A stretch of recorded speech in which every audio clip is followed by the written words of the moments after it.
Good afternoon, everyone. My name is Glenn Adamson. I'm the Curatorial Director this year for Design Miami. Will be next year as well, 2025, 20th anniversary.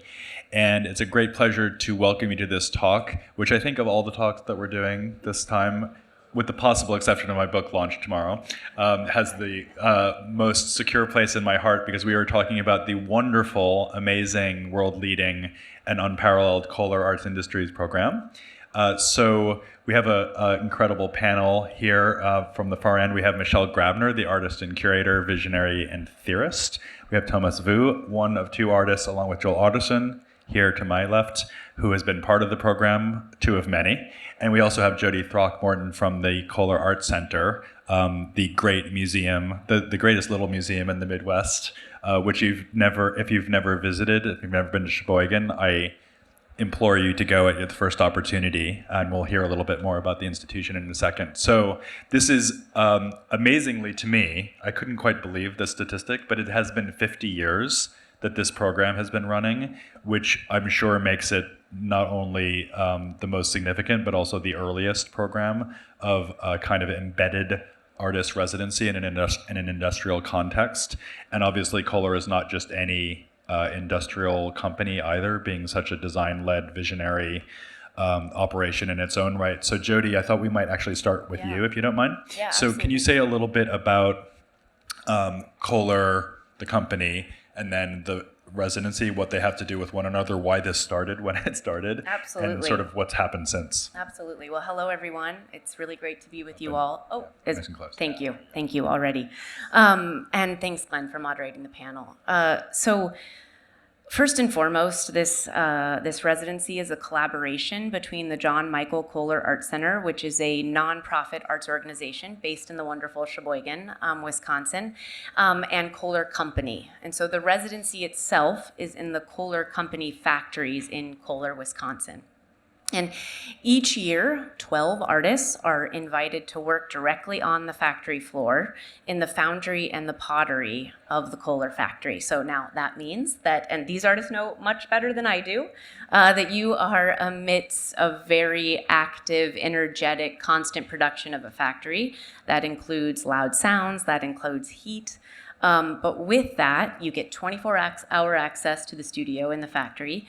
You get unprecedented access to industrial materials, processes, new technology, and I think most importantly, and again, the artists will be able to really elaborate on this, you get to work alongside highly skilled factory associates. So those are the glaze chemists that work for Kohler Company. Those are the master mold makers that make work with the incredible products of Kohler Company. So that, to me, is one of the most valuable things to come from the program. And of course, it's all because of the vision of Ruth Kohler, who in 1973 hosted an exhibition at the Art Center called The Plastic Earth, which I want everyone to look up because no one knows about it and it's incredible.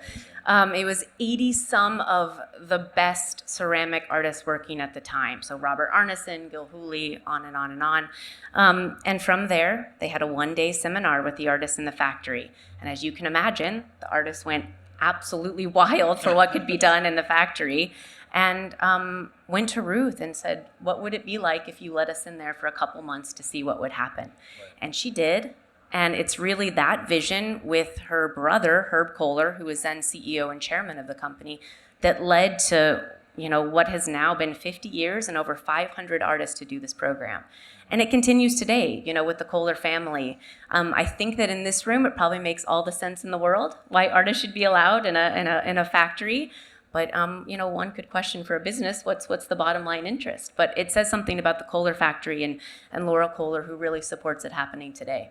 Right. Yeah. Before we leave the topic of Ruth Kohler, Yeah. could you just say just one word about the Ruth Foundation, because that's a kind of newer phenomenon. Absolutely. And super important. Yeah, Ruth Arts is a foundation really built in Ruth's legacy. It's run by the executive director, Karen Patterson, who did know Ruth. And so really looking at the things that Ruth was passionate about, connecting artists with industry, really supporting community-based artist projects and things in their work, which is exciting. And I recommend you check out their website. Great, thank you. So now let's hear from Joel first, and then Tomas about the actual experience of being in the factory. So Joel, tell us, elaborate. Gosh, where do I start? I first went to Kohler at an invitation in 1990 and 1991. And I have to preface everything I say by I'm the son of a plumber. And so going to the Kohler factory, my father had already, but it's like the ultimate for, my dad is looking down on me saying, my God, my son has really made it. He's making art at the Kohler factory where they make bathtubs and toilets. And so everything I've ever made at Kohler is always in honor of my father and also my mother. But I was invited in 90 and 91, and it was the arts industry was in a little bit of a flux, I think, and they said they're looking for people to come, and we thought of you because I happen to make art out of plumbing materials. Copper pipe, iron pipe, and all that kind of thing. So it was it was like, would I like to go there? Yeah. And so I was invited for 2 months. At the end of 2 months, they said, would you, we have more months. Would you want to stay? I said, yes. And then there was 2 more months. So I was there for a total of 7 months. And at that moment, I went freely back and forth from the pottery to the foundry.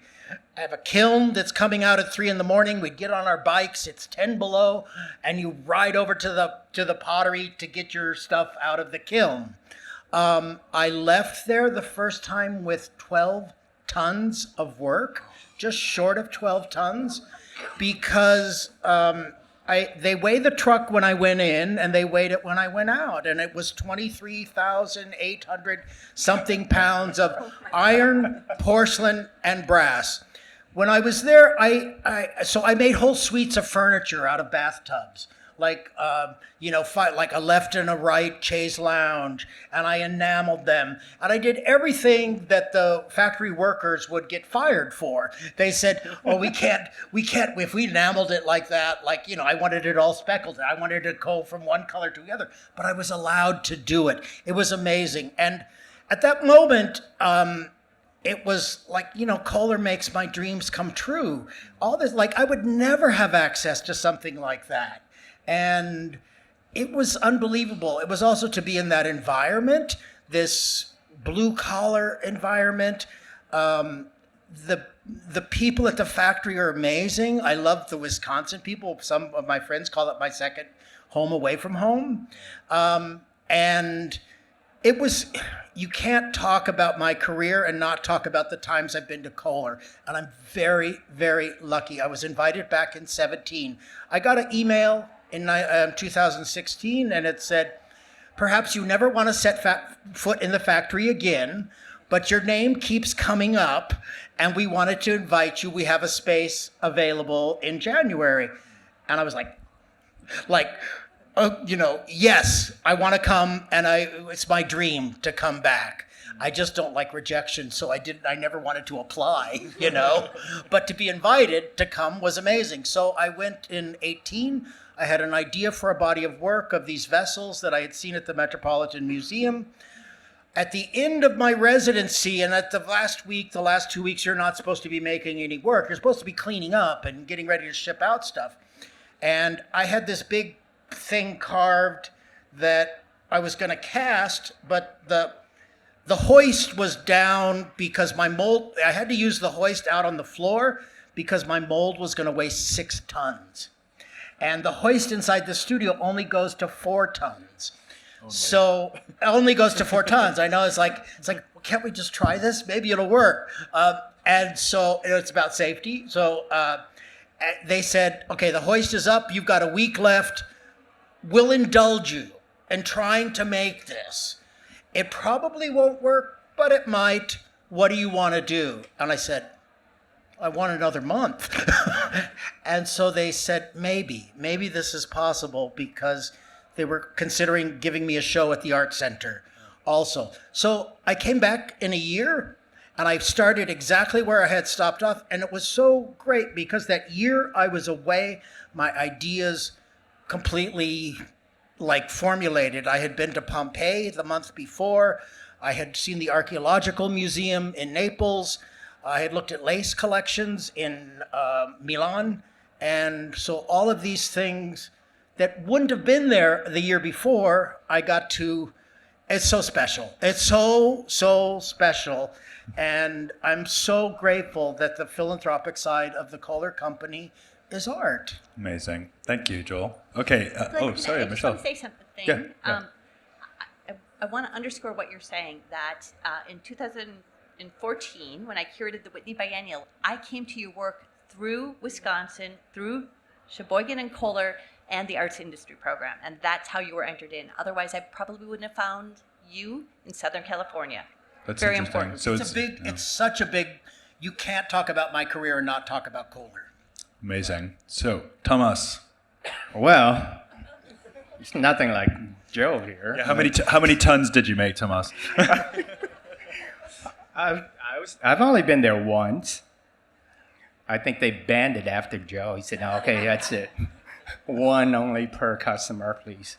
But anyway, actually, my background is in painting, and the one thing I did have was I've been obsessed with shaping surfboard, and I grew up in Vietnam, and learning how to surf was taught by this young American GI. He taught me how to surf, and he introduced me to the Beatles. So this body of work that I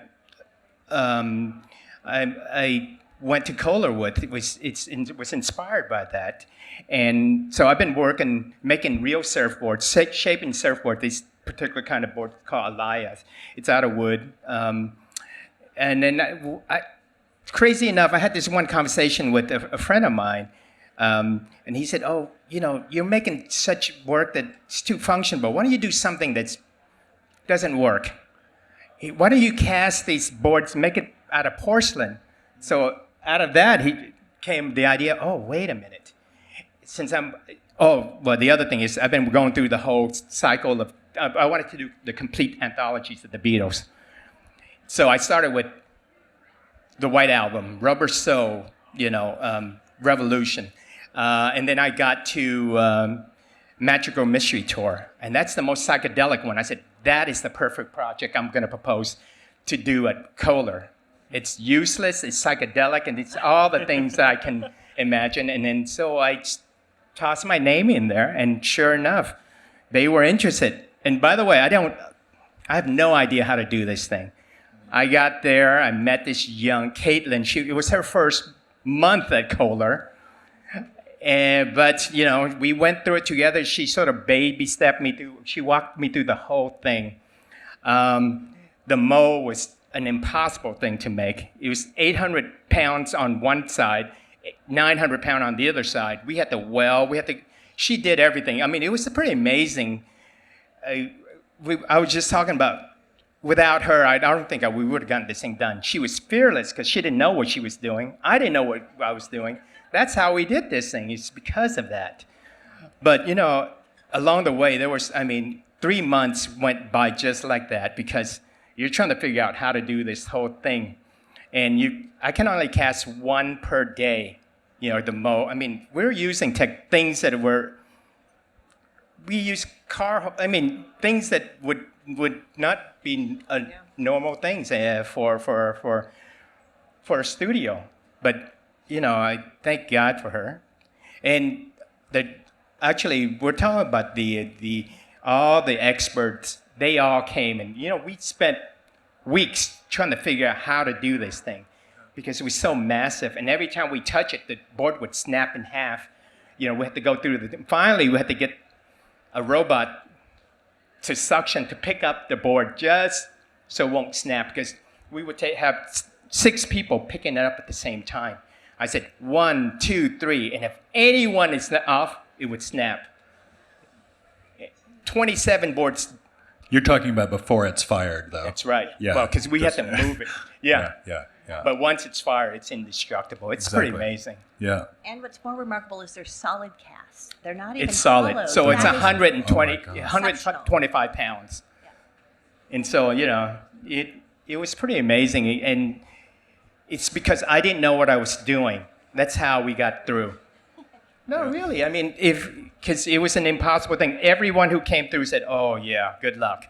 good luck, but then everybody pitched in just a little bit. Everybody came up with one little idea of how to solve something. And finally, the final part was you need a robot to pick this thing up. And I imagine that over the years, probably a good percentage of those 500 plus artists have had a very similar experience of pushing the techniques and the materials. Absolutely. I have to say, Kohler was just a great experience for me because,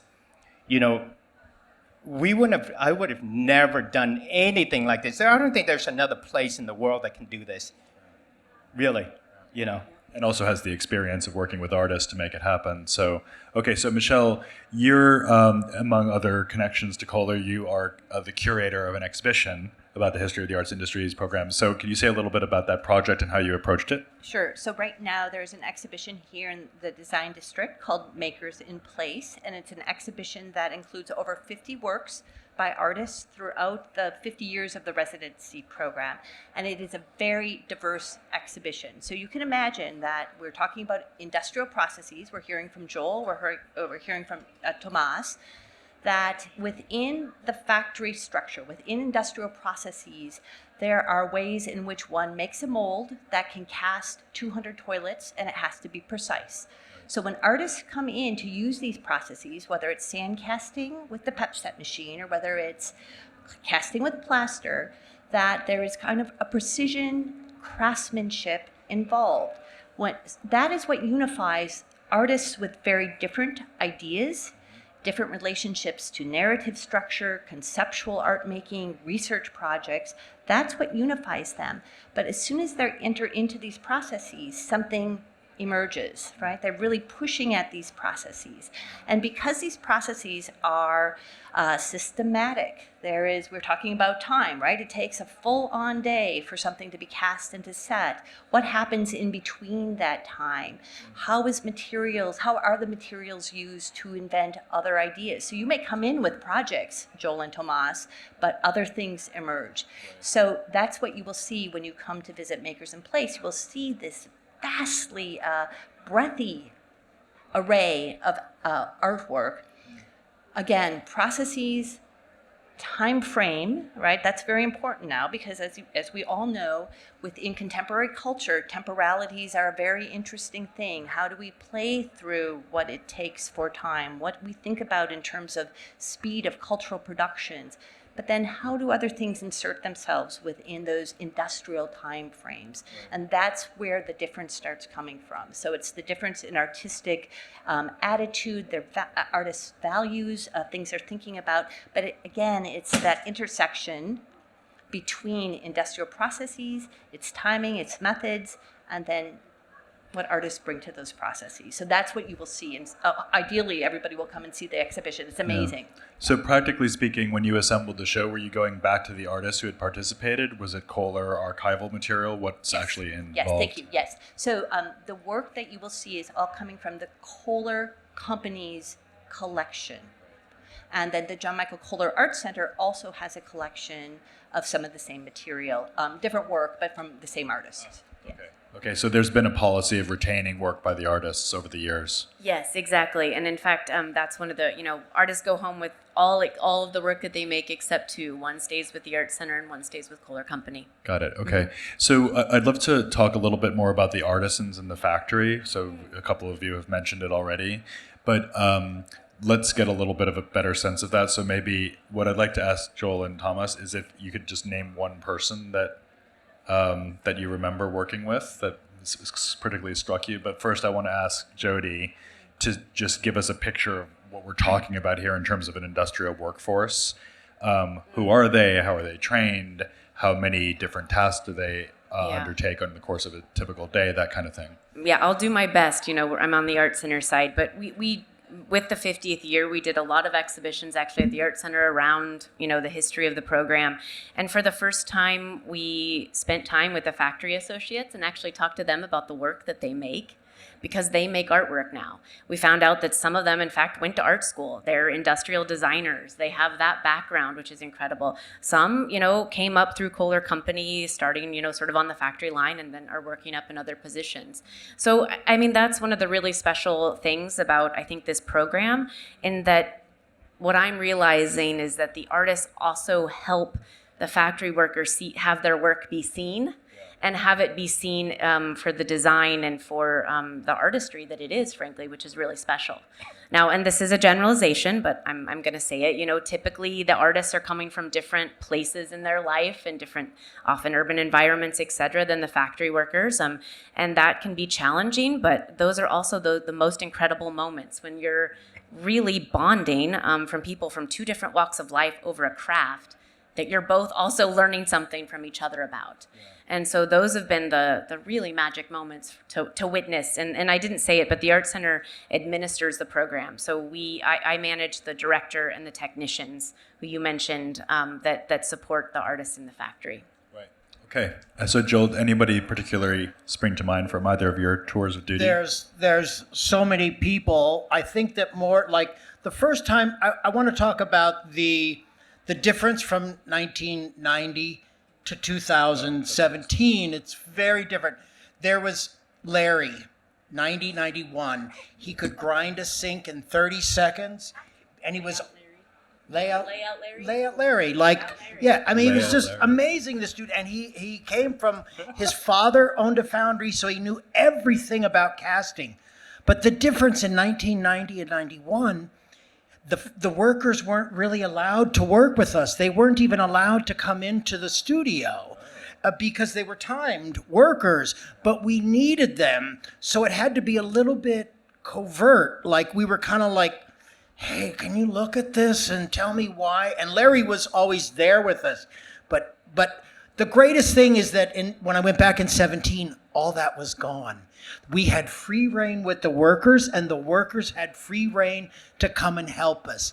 It was a total a community project. So it grew so much. I had never been in that kind of environment. Like when I was there in 91, it was a little bit homophobic, And in 17 and 18, no problem at all. Like, oh, you have a partner? Oh, like no big deal.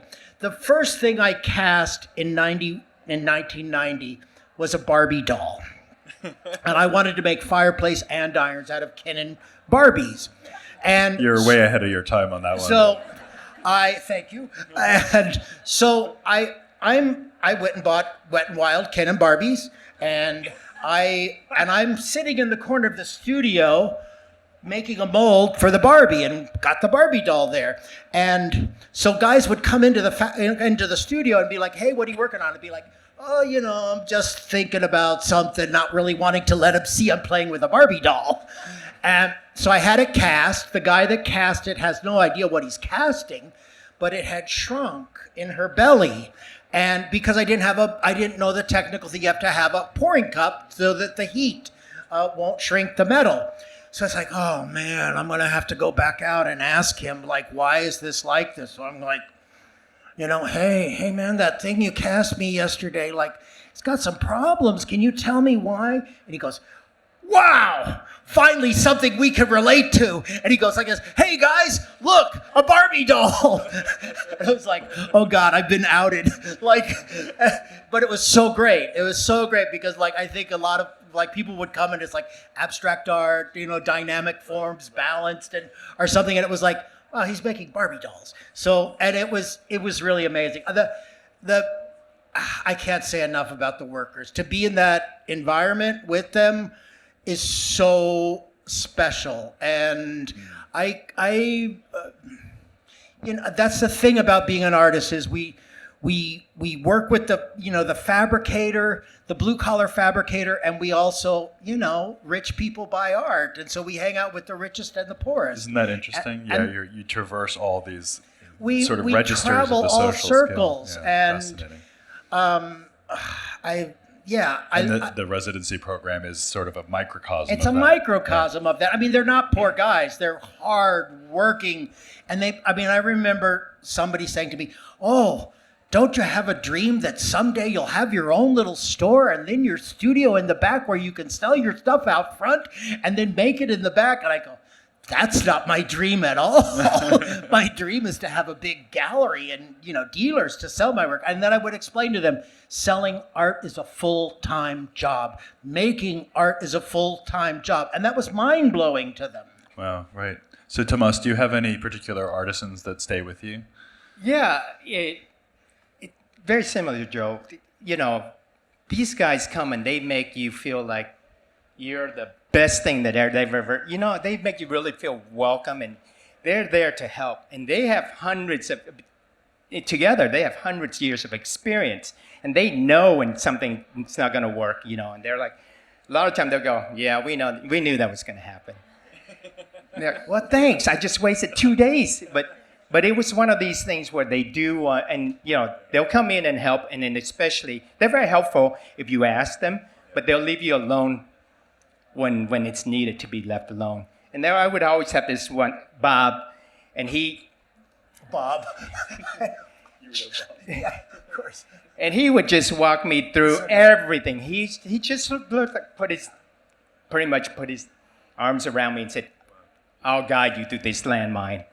And everything we did, and he said, yeah, watch out for that bump over there, because, with the surfboard, as soon as I push it on these wheels, and it's hard wheel, if it hits a bump, it'll crack.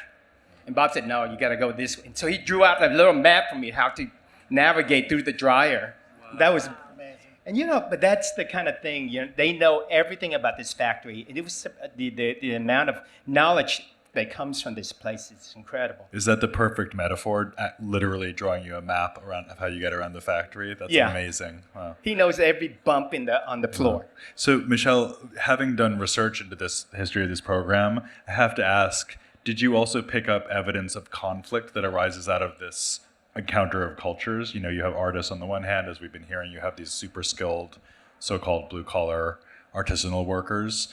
Do you feel like it's been a process of change, learning, and transformation? How do you look at that? Yeah, I would say not so much, Glenn. I would say that the kind of intersectionality that happens between the workforce and artists coming in, like learning happens on all ends. When we're talking about the associates, when we're even talking about thinking about design or potential or innovation, artists bring that to Kohler. But at the same time, those processes of repetition, constant production, also gets pulled into the ideas of the artists. How do they think about value? How do they think about uniqueness? How do they think about value structures around the work? So all of that kind of intersectionality is more important than that which seems a little unusual from either end, right? So I've been working with a master mold maker, and again, precision, kind of expertise, craft is so important. And as an artist, when I go a little off script of what I'm being told and instructed in terms of how to make a mold, I'll get this moment where somebody comes up, one of the master mold makers will say to me, and what's going on here? So it's not you're doing it wrong, it's like, tell me what you're doing, do you need help simultaneously? So it's that middle that is so important. So it's not antagonistic at all. I think it really is this kind of beautiful learning on both sides. And if you pull back the camera a little bit, because your grip on art history of this period is so good, the past half century, we could think of the great transformations of the past half century in some ways not as being a succession of movements as in the 20th century, like Cubism, Fauvism, etc., but instead being an expansion of means. At least that's one way we could look at it. Yes. And it seems to me like the Arts Industries program is very centrally installed as a kind of junction box in that, expansionist moment of art history. So was that part of your thinking when you put the exhibition together? How do you see Kohler's influence in that broader framework? Well, I think it's become more important than ever. So we're looking at 50 years now of this residency program. And as culture shifts and changes, as it always does, and it's challenging in terms of my own understanding of going back 50 years and understanding, movements and how we can kind of calcify around ideas. It's more important than ever because it really challenges not only those temporalities I was talking about before, but also a cultural conversation around attention. And again, how I was just reading the Claire Bishop book, Disordered Attention, right? And the idea of where we're at and how our attention is being monetized. And once you step on the factory floor, whether that's in pottery or whether that's in the foundry, attention must be paid to those processes, whether it's about safety, whether it's about materiality, and that is really important right now. Also, as we all know, I was talking to you, Glenn, a little bit about this, culture has become very transactional, whether you're looking to get some support from a foundation, whether it's the Mellon Foundation. Mellon needs to know what you're going to be presenting to them before they will offer you support, right? And that is on a foundational level, let alone what's happening on when we're thinking about the marketplace. Kohler's, this residency program is not transactional. This is about letting artists come in and to think about their imagination, to experiment, to challenge the processes at place. And that right now is so important within how we think about culture. So the largesse of what Kohler is offering to artists right now is more important than ever. Within this 50 years, it's more important than it ever has been. Jodi, what's your perspective on that also as an art historian and curator? Yeah, I mean, I would also say that, coming to the Art Center and starting to do research, I think I naively thought there were other programs like this. And when you start digging into it, things start, if you think about like what BMW does or something like that, it's more about branding. Whereas this is really about coming in and experimenting with industrial materials. There are definitely benefits to Kohler Company, but it's not in that direct of a way, and it's much more experimental. And, it makes me think more of what Bell Labs was doing in the 70s and wondering why, this came about in the 70s too. So that moment was clearly creating something that we all haven't quite been able to hold on to. And why? Why aren't there more programs like this? It's interesting because CERN, the Hadron Collider, they actually have a program that's much more akin to what Kohler is, in that it is not driven by a specific project. You're coming in and experimenting. In fact, it's sometimes better if you don't come in with a prescribed idea of what you're doing. So I think that's my question is how do we get more programs like this, and how do we give artists more opportunity to sort of lead the way with these types of materials and places? Well, I suppose it in a way pushes very strongly against the sense of what companies do habitually, which is to be very attentive to profit and loss and have shareholder interest to respect and so on. So it's all very understandable within a capitalist framework. And you don't kind of expect companies to be generous. We don't even bring that to their doorstep. And this is such a kind of incredible example of that. So hopefully it could be repeated more broadly. Do you think, Jodi, that the John Michael Kohler Art Center itself has been shaped in the image of the program? Yes, absolutely, hugely. Not only, actually, this is a great moment because, all of our bathrooms are artist designed, all of them by artists that were in the program. Literally AG, Michelle has an incredible restroom at the Art Preserve, so that's a very little example of how we're changed. But I think it's not only the Art Center, but what it does to Kohler as a town and Sheboygan as a town. We're talking about Kohler has 50,000 people. It's a wonderful town in Wisconsin, but the fact that the caliber of artists that are coming through that place, is magnificent. And that's in addition to, the exhibitions that we do at the Art Center. Right. So I think it has a huge effect. So last question for Joel and Tomas. Maybe Joel, you could go first. What do you think the lasting effect on your work after you left, it's happened to you twice, I realize, but after you left the factory, what did you take back to the studio with you besides wishing you had a 6-ton hoist? After I left the first time, I went on to be professor of ceramics at UCLA for 12 years. I never had a ceramics class. My ceramics knowledge came from 7 months at Kohler. And I was always a ceramophile. I always loved them, but I never had a class. And I never had a class until I taught one at UCLA. And I became adjunct professor there for 12 years. And, it's from Kohler. I love Wisconsin, too. I'm a Green Bay fan. What can I say? Go Packers. Yeah, it's what I want to just say that what Thomas was saying is that they never said no to me. They always would say, okay, let's try. And that's really important for an artist. We don't want to be told no. We want we want to push the envelope. So, and everybody there was like, well, I don't know, let's try. And that's a beautiful place to be. Great. Okay, Tomas, what did you bring back with you? Yeah. Traditionally, I mean, I think 2Ds, but now, after Kohler, it's like, what are some of the possibilities? I've been fantasizing about making a cabin out of just ceramics, you know? I mean, it's these kind of things that I have a little forest, and I've been fantasizing about building a little cabin straight out of just nothing but ceramics. The takeaway is that you start thinking differently about how one makes something, you know. So it's a kind of expanded set of possibilities in your mind. Totally, and they blew it right out. Yeah. I think even somehow just knowing that something is possible out in the world kind of changes your perspective on what's happening in your studio, right? Yeah, absolutely.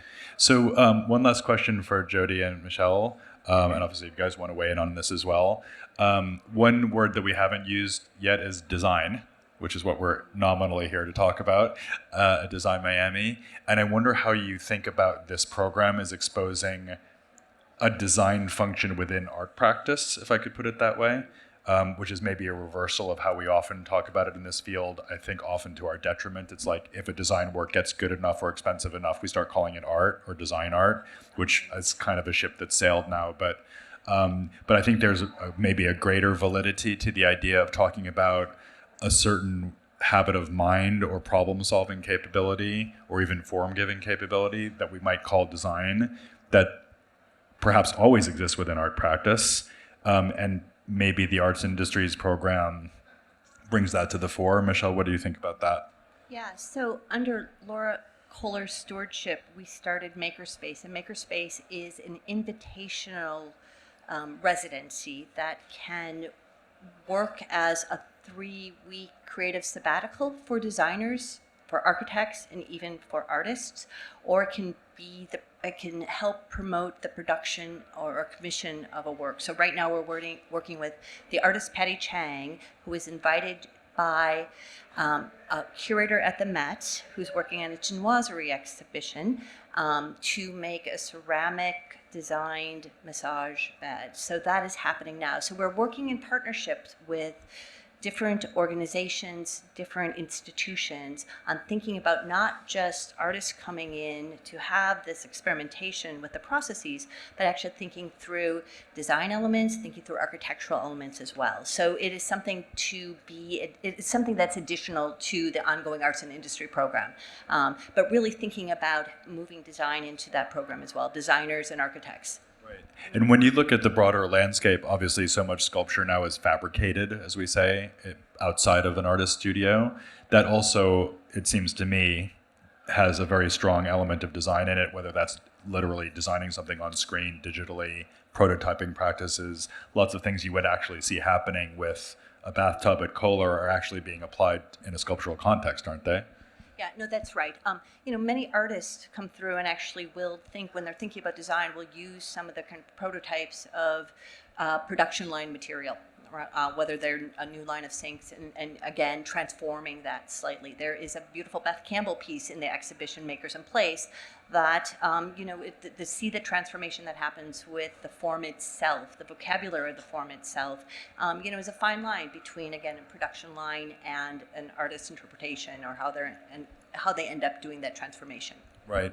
And Jodi, what do you think about that question about design's place in this? Yeah, I mean, I think it's at the center. It's where the sort of artists approach it with the factory workers in a creative way, and then they're bringing how to make this thing. I mean, one thing that I thought of that we haven't talked about is all the new technologies also that they're allowed to experiment with, and so our artists help the associates think through how these new technologies can work and how they can stretch them. And so 3D printing or PVD, which is something, physical vapor deposition, it's incredible. And you all know the details much better than I do, but it creates this beautiful metallic sheen, oil kind of slick that artists are going wild for in the factory right now. So I think that's also a big part of this that goes into the design thinking that I think you're talking about as well. Okay. Joel, Tomas, did you have any thoughts about design as a kind of factor here in the calculus? It's a huge factor at Kohler because they have the very best designs. It's the most elegant bathtubs you can buy. It's the most elegant sinks you can get. And so, like the first time I was there, I said I made 2 whole suites of furniture that were made out of bathtubs. And because they're made to be ergonomic, they're made to be comfortable. And then once I remove the water and I put upholstery on them, they still have that comfort to them. I think that, like I've always said about my subject matter for almost 40 years has been the domestic landscape. So there was really no better place for me to investigate that subject matter than the Kohler factory, because bathtubs, sinks, toilets, they're all a part of the domestic landscape. So for me to be in there, and I've always said, I'm not a designer, I'm a sculptor. I just happen to use the domestic landscape as my subject matter. And I'm not Charles and Ray Eames. I'm not Frank Lloyd Wright. I'm somebody that rides the fence. Okay, Tomas? Well, the sinks, actually the hospital sink, It's amazing, yeah. amazing. I left there with one of those semi truck, for Target. They drove that up to my house and unloaded the whole thing. I was able to utilize a lot of it. What you see here is just the surfboard and the sculpts, but really I focused so much because there was downtime. I have to wait 3 days for each surfboard to work. Right. I had downtime, so I was working on these already. This mold that working with the people who were casting these things. Any imperfection, I said, I'll take it. Because there was, any slight little hairline crack, anything like that, and then they know to come to me, and I said, I'll take it because I want to glaze it. I want to basically paint it and then fire it, and I use it. It's sprinkled all over. Right. Glenn, it's called cull. So cull is the Cull. cull. So any product that has a little Slight imperfection, but they're so perfect. it is available for us, for artists and designers to think through and to rework and to transform. And it's amazing. In any factory that works with ceramics, no matter how proficient, it's amazing how much of a so-called failure rate is. But that's partly because obviously their tolerances are super high for quality. If you go to Heath Ceramics, you go to Kohler anywhere, it'll be maybe 70%, something like success rate. So it's there's a lot of cull around to be used, right? I'll just say, when you're in the factory, you're surrounded by seductive objects the whole time. Yeah. You're like sexy, beautiful, seductive objects, even though it's a toilet. You'll be amazed how some of the amazing design is. You can go back, they're beautiful. and you go like Indiana Jones. You can go back into the cave back there, and you can find everything. It's amazing what you can find. The early design, Yeah, Duchamp was onto something, right? Yeah. Yeah. Does anybody know the number?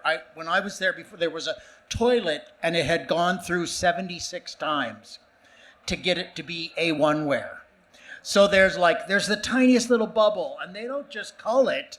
They tried it, so they'll come back in and they Dremel that out. You mean one object had gone? One object, they would, because there's serial numbers on them. Am I right? About this? I heard that, they'll put them through again and again until they get it right. Sounds like an artist. Perfection. Yeah, okay. Perfection. We never give up. Who's the real artist in this story? It might be Kohler. I do want to give folks a chance to ask any questions. First, can I ask, are there any other artists in the room that have done the residency? Yeah. Oh, do you mind saying just a very super quick thing about your experience? Not to put you on the spot, but... And tell us who you are as well. I'm Bobby Meyer. It was life-changing in a way. It's certainly life-changing regarding my practice. And to take soft forms, I work with soft sculpture. They're very organic. The molds were complicated, many parts, and I had the support to do it. I was shocked that they accepted me because I'm like, this isn't going to work, but it worked. And one of the images up there was it's a Kohler sink that was specially made for me for my project, and the confidence level in what I could do with the things I've been working with just went sky high. And now I'm part of a community that I cherish. It's was an amazing experience. Everything you guys said is true. Truth in advertising. Bobby's work is in the exhibition. Oh, great. Okay. In Makers in Place. And then Bobby's work also really is beautifully stretches the idea of still life again with the form of the sink. Really, really exceptional, Bobby, and we're honored that you're in the show. And you were also an artist in the residency. Do you mind introducing yourself? My name is Erin Smith. I did the residency last winter, so December of 2023. I'd have to say it made me fall in love with mold making again. Working with the master mold makers was my favorite part of the experience. And I have to call out Valjean was my A1 number one mold maker. I loved him. We talked about mopeds and loving like Frank Zappa and just, I woke up at 5:30, got there by 6 every day, and just worked side by side with everybody, and worked basically through 2 shifts, and just met so many people.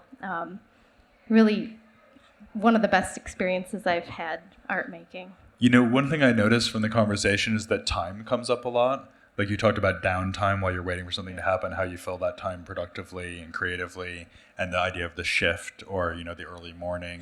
So the 3 shifts a day, okay. So the kind of temporal quality of this also seems very important as much as the material quality. One of the things, I don't know this is true of an artist, but I feel like the production of an artist increases in the factory. Like there's almost like the factory's moving like this, I have to move like this. So I think it's time, and the labor is driven too. It's also that your residency is 3 months or I 2 know, months. it's true. Oh, yeah. So time is clicking That is away, very true. and you know that this opportunity is finite. Yeah. So you're like boom, boom, boom, go, go, go, go, and you have deadlines, and there's nothing. All artists are deadline driven, I think. Yeah. Yeah, Yeah, Tomas? 7 a.m. to 10 p.m. Right. There's a routine. You when that with 1:45 is when they they turn it on, so you have to put on masks. That's when you go run and grab a quick lunch. By the time you come back, you're ready to work again. Wow. It's pretty amazing. Yeah. And you want to keep up with these guys. You really do. You feel like you can't. I don't think I did anything else except that. That's my routine. You make work. That's it. I feel like that's another really interesting takeaway, that the artist aspires to the condition of the factory Yeah. worker in some respect. You want to keep up. You want to prove to them that you belong there. Yeah. Am I wrong? That's interesting, right? Sorry, Bobby. Yeah. Oh, just wait for the mic 1 second. Yeah. We got outfitted with custom shoes, with steel-toed shoes, glasses, like prescription. I wear prescription glasses, and it just, I don't know, it elevated that sense of like, well, I'm part of the gang and the crew, and I can do this too. Wow. And it's really hot in the pottery. That's where I was, and you just learn to live with it. And I'm usually running really cold. I was there in the winter also, and just wearing a t-shirt, usually a Cubs t-shirt, because there was this camaraderie with, oh, you're from Chicago, we're Green Bay, and all that kind of stuff. It was cool. And then it just to feel like really part of the group in the way we were dressed as professional workers. Yeah, Glenn, your question is so interesting because my experience with the artists who have been there and my own experience in the factory is that you will adapt to a Fordist production. The individual, right, which again, as an artist coming in, we create our own temporalities within our studios, our studio productions. Somehow you become part of your own Fordist, post-Fordist production of materials, time frame, processes. It's really amazing. And then also dealing with the idea of repetition. When we're talking about mold making, right, this is very important. Mold making in pottery, you make a mold for how many impressions? 200 impressions. When you're in foundry, Joel, you break, it's one mold. So that kind of thinking is so interesting in terms of originality and repetition, and then value appreciation for each one of those objects that come through those processes. Indeed, because in fact the word investment is used both in the sense of money and also in the sense of mold Exactly, making, right? yes. Yeah, exactly. For good reason. Is there one last question before we break? We do have to vacate the premises for yet another glamorous Design Miami event at 5:30, so it might be best if we call it to a close there. Okay, so damn, that was amazing. I love that discussion. I told you at the beginning it was going to be fantastic, and it was. Thank you so much to the panel, Thank you, Glenn. Michelle, Tomas, Jodi, Joel. And listen, come back tomorrow. There may be some other art fairs in town, I'm not sure, but we're the coolest. So come back tomorrow. We have some other great talks. I may have I can't remember, did I mention I have a book launch? But anyway, that's at the end of the day at 5:45. Oh, the book is called A Century of Tomorrows, and it's a history of predicting the future. Wow. So come back for that tomorrow at 5:45 if you have an inclination. And otherwise, boy howdy, the magical mystery tour of the Kohler Arts Industries program. Great job, guys. Great. Thanks so much. Bye-bye.